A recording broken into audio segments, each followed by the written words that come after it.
Segundo ano do Colégio Sagrada Família, como vocês estão? Bom, gente, hoje nós vamos dar início a Orações Coordenadas e Uso, que é o livro 2 de vocês, tá bom? Vamos lá, não vamos perder tempo. No início, nós vamos ter aqui um poema de Carlos Drummond, que se chama Congresso Internacional do Medo. Vamos fazer a leitura. Provisoriamente não cantaremos o amor, que se refugiou mais abaixo dos subterrâneos. Cantaremos o medo, que esteriliza os abraços. Não cantaremos o ódio, porque este não existe. Existe apenas o medo, nosso pai e nosso companheiro. O medo grande dos sertões, dos mares, dos desertos. O medo dos soldados, o medo das mães, o medo das igrejas. Cantaremos o medo dos ditadores, o medo dos democratas. Cantaremos o medo da morte e o medo de depois da morte. Depois morreremos de medo, e sobre nossos túmulos nascerão flores amarelas e medrosas. Se nós formos trazer para a nossa atualidade esse poema, ele se encaixa muito, né? Provisoriamente não cantaremos o que se refugiou abaixo dos subterrâneos. Cantaremos o medo que esteriliza os abraços. Bum! Olha como atual, né? Que esteriliza os abraços. Tem muito a ver com o momento que nós estamos passando no momento, né? O momento que nós estamos passando no momento. Vocês entenderam? Aí, aqui abaixo, nós temos uma atividade. Vamos lá. A primeira diz o seguinte: em sua leitura, você percebeu as diferentes orações que compõem o texto? Indique os limites de começo e fim de alguma delas. Então, vamos lá. Você vai pegar alguns tipos de orações, certo? E vai colocar nessa questão. Só que, nesse momento, você vai indicar o começo e o fim delas.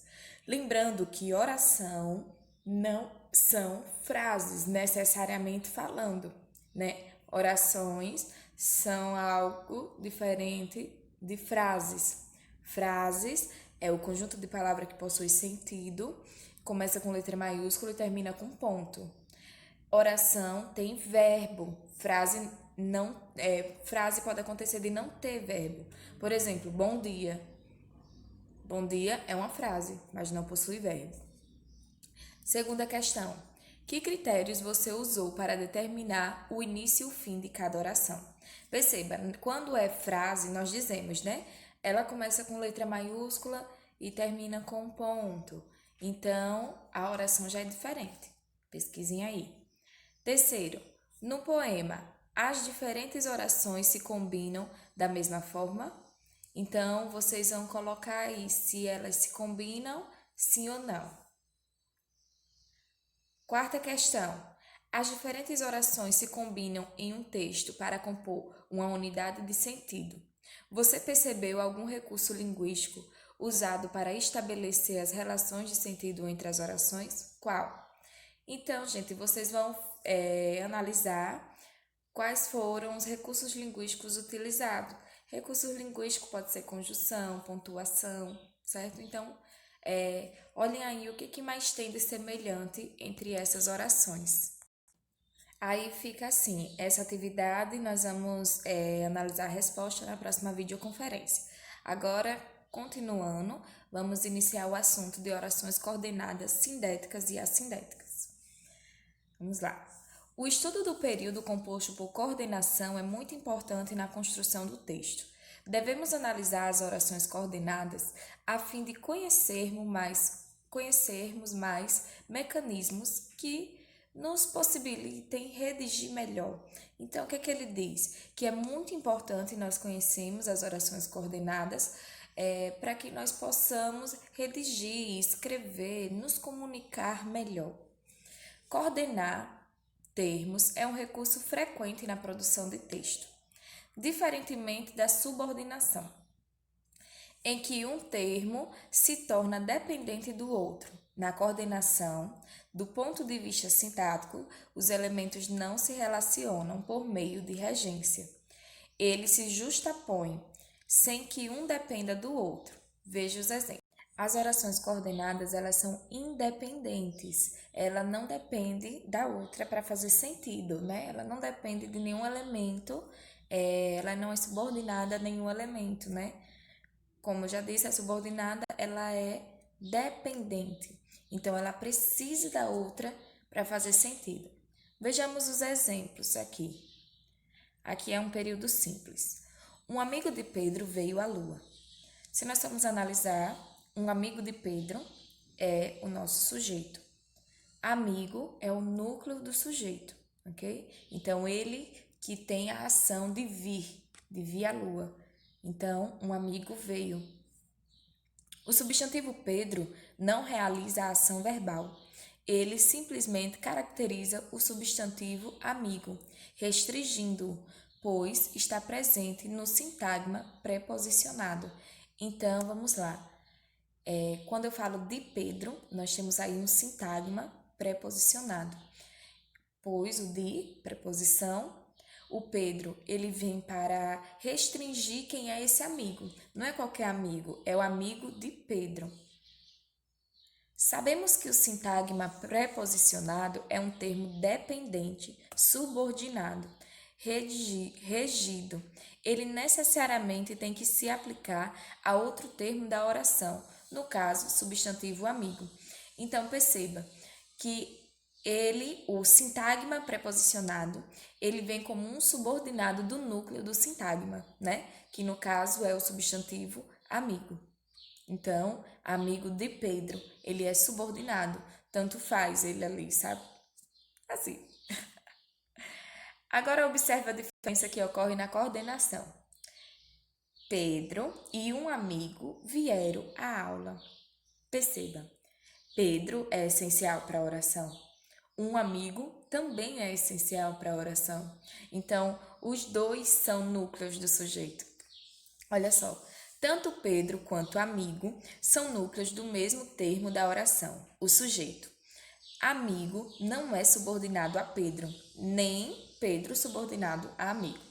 O que se tem é uma simplificação de duas declarações. Ou seja, nós vimos aí como é que funciona a subordinação e a independência, né? Pedro veio à aula, um amigo veio à aula. Os dois são essenciais para a nossa oração, diferente de um sintagma preposicionado. Esses termos que independem um do outro sintaticamente estão coordenados. Portanto, na estrutura inicial, Pedro e um amigo vieram à aula. Note também o seguinte: a coordenação pode fazer uso de nexos, coordenação sindética ou não, coordenação assindética. Ele fala de nexos, já já nós vamos saber. Mas percebam, ele quer explicar de maneira simples o que é uma coordenação e o que é uma subordinação. Subordinação é quando depende do outro. Aqui abaixo, um amigo de Pedro veio à aula. Para Pedro, Pedro não é essencial nessa oração. Ele é um termo subordinado a amigo. Agora, se nós colocarmos Pedro e um amigo vieram à aula, nós temos aí Pedro e um amigo como termos essenciais. Eles precisam estar ali e eles não dependem de ninguém para estar ali, ok? Logo após, ele vai explicar o que é sindética e assindética. Sindética é quando nós utilizamos alguns nexos e assindética é a ausência desses nexos. Olha só, um homem, uma mulher, uma criança estiveram aqui. Um homem, uma mulher, uma criança estiveram aqui. Percebam que esses termos estão separados por conjunções, né? Ou por vírgulas e não por conjunções. Existe uma ausência de conjunções. Olha se fosse com conjunções. Um homem e uma mulher estiveram aqui. Como está separado por vírgulas e não por nenhuma conjunção, existe uma ausência de conjunção. Nesse caso, esse tipo de oração é chamado de coordenada assindética, porque existe uma ausência de conjunção. Já quando nós temos a conjunção, não existe o a de ausência, nós chamamos de sindética. Um homem e uma mulher estiveram aqui. Entenderam? Orações coordenadas são orações que não dependem da outra para fazer sentido, diferente da subordinada. Subordinada é quando depende da outra. E orações coordenadas assindéticas é quando existe a ausência de algum nexo, por exemplo, de uma conjunção. Já as orações coordenadas sindéticas possuem o nexo, a conjunção. Exemplo de assindética: um homem, uma mulher, uma criança estiveram aqui. Para ligar esses termos, não foram utilizadas conjunções, e sim vírgulas. Então, existe a ausência de conjunções, assindética. Já para ligar um homem e uma mulher estiveram aqui, foi utilizada a conjunção e, né? Que ela soma um homem e uma mulher, somando aí dois termos. Então, aí nós temos uma oração sindética. Tudo bem? Então, terminamos por hoje. Continuaremos na nossa videoconferência com a correção da atividade anterior e com a continuação deste assunto. Beijo, sempre bom ver vocês.